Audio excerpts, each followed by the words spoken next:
तो कौन है यहाँ पे guardians of the Galaxy volume 3 का मेन विलन, कौन कौन से पुराने कैरेक्टर्स हमें यहाँ पे वापस देखने को मिलेंगे और क्या ये रॉकेट की लास्ट मूवी होने वाली है। जानते हैं सब कुछ guardians of the Galaxy volume 3 के इस पहले ट्रेलर के बारे में, जहाँ पे हम नहीं करेंगे इसका हिंदी ट्रांसलेशन। मैं आपको बताऊंगा 10 ऐसी बातें जो आपको इसके बाद पता होनी चाहिए। So let's start.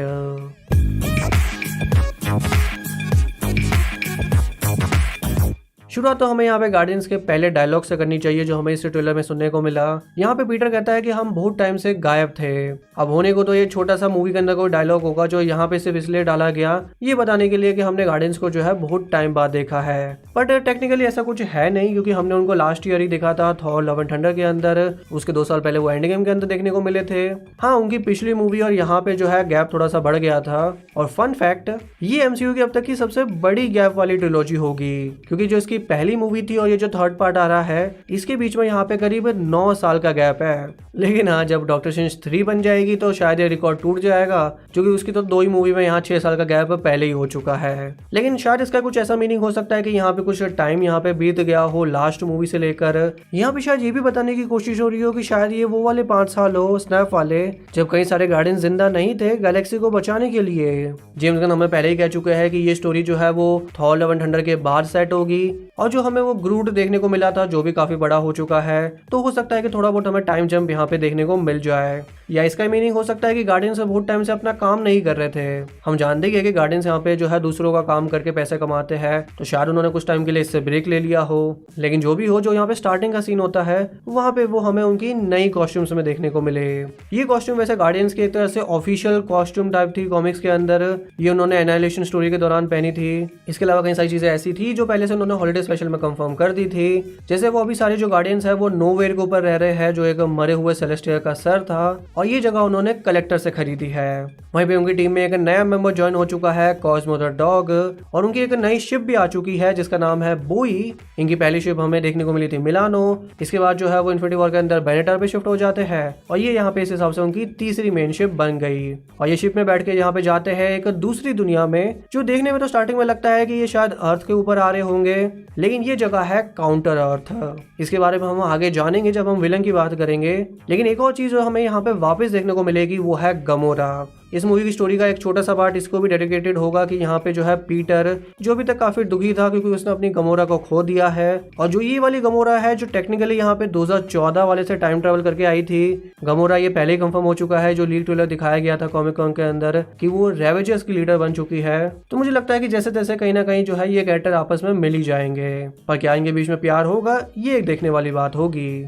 लेकिन जो तीसरी बड़ी चीज हमें ट्रेलर से देखने को मिली थी वो ये टीज किया जा रहा है कि ये शायद रॉकेट रकून की फाइनल मूवी होगी। जेम्स गन ने भी एक बार कहा था कि वो वॉल्यूम 3 बनाने के लिए सिर्फ इसलिए वापस आए ताकि वो रॉकेट की स्टोरी को यहाँ पे कंप्लीट कर सके। अभी तक मूवी का जितना भी प्रमोशन हुआ है वहाँ पे रॉकेट का बार बार मेंशन हो रहा है और हमने ट्रेलर में भी कई जगह पे देखा कि वहाँ पे हमें गार्डियंस के साथ रॉकेट नहीं देखने को मिला, चाहे वो स्टार्टिंग वाला सीन हो, चाहे वो जब वो स्पेस सूट पहन के कहीं और जा रहे थे वो वाला सीन हो। तो शायद ये हो सकता है कि इस मूवी की स्टार्टिंग के अंदर रॉकेट अपने ही शायद एक अलग मिशन पे चल रहा हो। ये भी हो सकता है कि शायद वो अपने वो उस विलन को ढूंढ रहा हो यहाँ पे, क्योंकि जो इस मूवी का विलन है हाई एवोल्यूशनरी उसी ने यहाँ पे रॉकेट के ऊपर एक्सपेरिमेंट किए थे और जो अभी अभी हमें रॉकेट देखने को मिला है उसका हाल उसी बंदे की वजह से हुआ है। तो जितना फोकस उस पर किया जा रहा है ऐसा लगता तो है कि शायद ये रॉकेट की जो है लास्ट मूवी हो। कई सारे सैड सीन्स भी हमें देखने को मिले तो ये थोड़ी थ्योरी यहाँ पे और स्ट्रॉन्ग हो जाती है।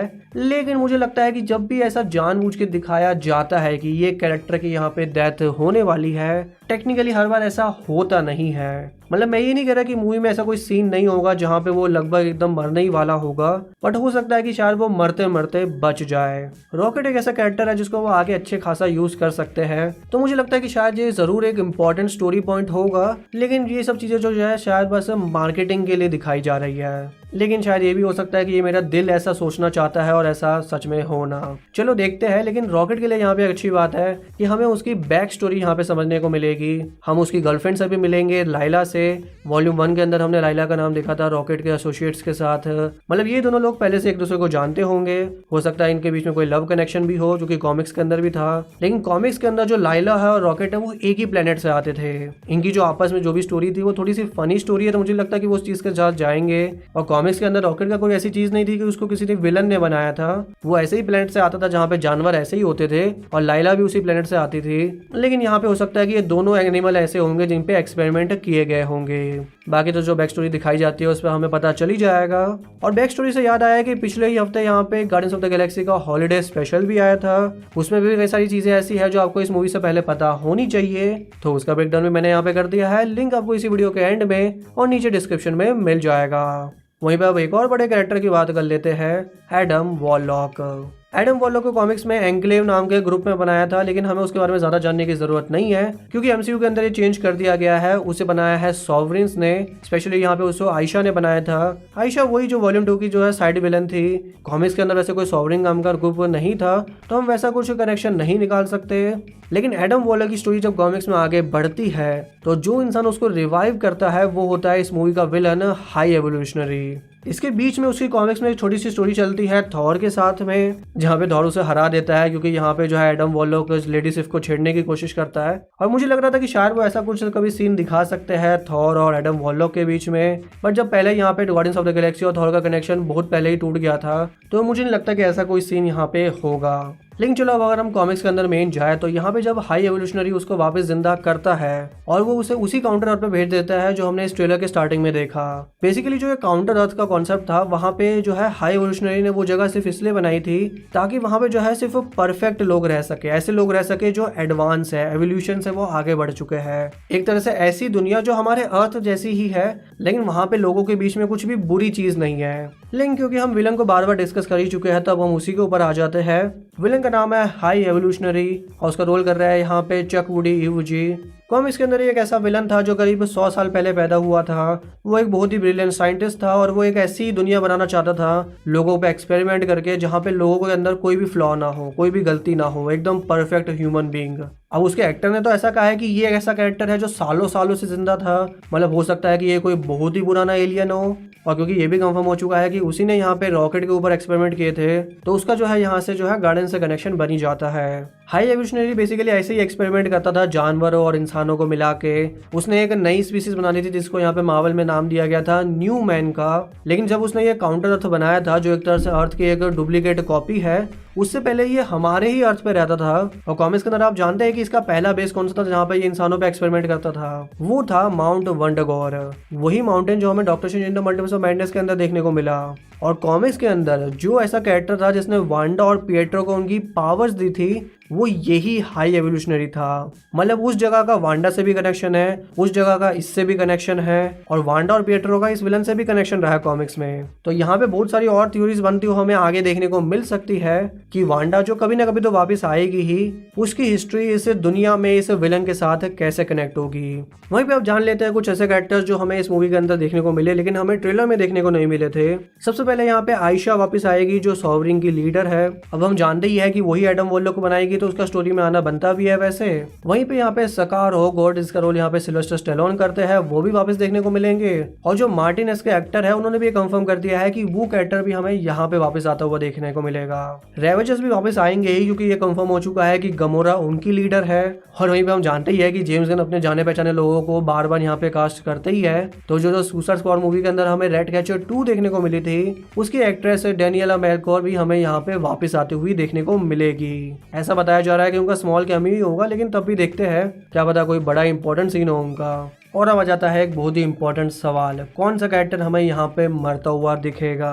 कुछ इमोशनल सीन तो हमने ट्रेलर में ही देखे जहाँ पे स्टार लॉर्ड हो गई या मेंटिस हो गई, ये हमें थोड़े से उदास देखने को मिले। और जिस तरह से यहाँ पे जेम्स गन और क्रिस पैट थोड़े से भावुक हो गए थे कॉमिक कॉन के अंदर, और वो प्रमोट भी इस हिसाब से कर रहा है कि ये काफी इमोशनल स्टोरी है, तो कहीं ना कहीं हमें कुछ बड़ी डेथ्स यहाँ पे देखने को मिल सकती है। रॉकेट पे तो मैं पहले ही बात कर चुका हूँ, एक इमोशनल एंडिंग शायद हमें देखने को मिले। और क्योंकि ड्रैक्स के एक्टर डेव बटिस्टा भी कह चुके हैं कि ये लास्ट बार होगा जब वो ये रोल करेंगे, तो बहुत ज्यादा चांस है कि शायद उनकी भी कोई डेथ सीन हमें यहाँ पे देखने को मिल जाए। और मुझे लगता है कि नेबुला को भी कोई ना कहीं वो यूज कर ही सकते हैं। ग्रूट फिर एक क्वेश्चन बन जाता है क्योंकि ग्रूट और रॉकेट के साथ काफी अच्छा लगता है, तो रॉकेट अगर नहीं होगा तो क्या वो ग्रूट को आगे कंटिन्यू करेंगे या नहीं करेंगे। आई मीन ये दो कैरेक्टर्स तो ऐसे हैं जो आगे जाके अपनी ही टीम बना सकते हैं, तो ये कुछ क्वेश्चन यहाँ पे होंगे। बाकी मुझे लगता है कि जो स्टार लॉर्ड और गमोरा है शायद वो इस मूवी के बाद जो है रिटायर उनको कर दिया जाए, मतलब उनको मारा नहीं जाएगा, लेकिन ऐसा कुछ सीन दिखाया जाएगा कि दोनों फिर से यहाँ पे प्यार में पड़ गए हैं और वो कहीं दूर जाके अब गैलेक्सी के अंदर सुख शांति से अपनी जिंदगी बिताएंगे। फिर हम देख लेते हैं कुछ ऐसे और ईस्टर एग्स जो हमें यहाँ पे देखने को मिले। जैसे गार्डियंस यहाँ पे एक एलियन को फेस करते हैं और ये वही मॉन्स्टर था जो वॉल्यूम 2 में जिससे वो फाइट करते हैं। फिर हमने इन सबको यहाँ पे रंग बिरंगे स्पेस सूट्स में भी देखा जिससे वो किसी और प्लेनेट पे जा रहे थे। हो सकता है कि ये वही वाला प्लेनेट हो, वो काउंटर अर्थ हो जो मैंने पहले डिस्कस किया था, जहाँ पे वो ट्रेलर के स्टार्टिंग में जाते हैं, या ये वो जेल वाली जगह हो सकती है जहाँ पे वो हमें बाद में देखने को मिले। क्योंकि उस जेल वाली जगह के आप बैकग्राउंड में देखेंगे तो वहां पे भी ऐसे सूट वाले लोग थे। तो भले ही आगे के लिए वो जितने भी कनेक्शन सेटअप कर सकते हैं, बट एक चीज को कंफर्म है कि ये यहाँ पे last guardians of the Galaxy movie होगी। जिस तरह से इसको प्रमोट किया जा रहा है, इमोशनल मूवी तो ये है ही, और जेम्स गन की तरफ से भी कंफर्म हो चुका है कि वो आगे जाके जब वो इस पे काम कंप्लीट कर लेंगे तो वो डीसी स्टूडियोज को संभालेंगे। मतलब उनके पास भी टाइम नहीं है कि वो गार्डियंस ऑफ द गैलेक्सी के लिए अब अगले 5 या 10 साल तक वापस आ सके। और उनके बिना मुझे नहीं लगता कि मार्वल किसी और डायरेक्टर को यहाँ पे guardians of the Galaxy volume 4 बनाने का काम देगा। मतलब वो और स्पेस एवेंजर्स जैसी मूवी बना सकते हैं, स्पेस पे कॉस्मिक यूनिवर्स के अंदर उनकी और मूवीज आ सकती है, but guardians of the Galaxy franchise का ये फाइनल चैप्टर ही होगा। और फाइनली यहाँ पे आ जाता है ये मूवी आपको कब देखने को मिलेगी। 5 मई 2023 यानी अगली गर्मियों की छुट्टियों में आप इसे आराम से देख सकते हैं। और मेरी तो ये आने वाली जितनी भी मार्वल मूवीज है, मैं सबसे ज्यादा इसके लिए एक्साइटेड हूँ। ऑफकोर्स एवेंजर्स की तो बात अलग ही होती है, हम उसको बाकियों से कंपेयर नहीं कर सकते, लेकिन गार्डियंस ऑफ द गैलेक्सी का जो रिकॉर्ड रहा है, मुझे उनकी पहली मूवी बहुत ही अच्छी लगी थी, दूसरी भी ठीक थी यहाँ पे, लेकिन जेम्स गन ने जिस तरह का काम किया है रिसेंट के अंदर, जैसे सुसाइड स्क्वाड बना के जो मुझे बहुत ही अच्छी लगी थी, पीस मेकर जो उन्होंने बनाया है, तो मुझे ज्यादा भरोसा है कि ये मूवी एक बहुत ही बड़ी हिट होगी। बट वो तो जब ये मूवी आएगी तब देखेंगे।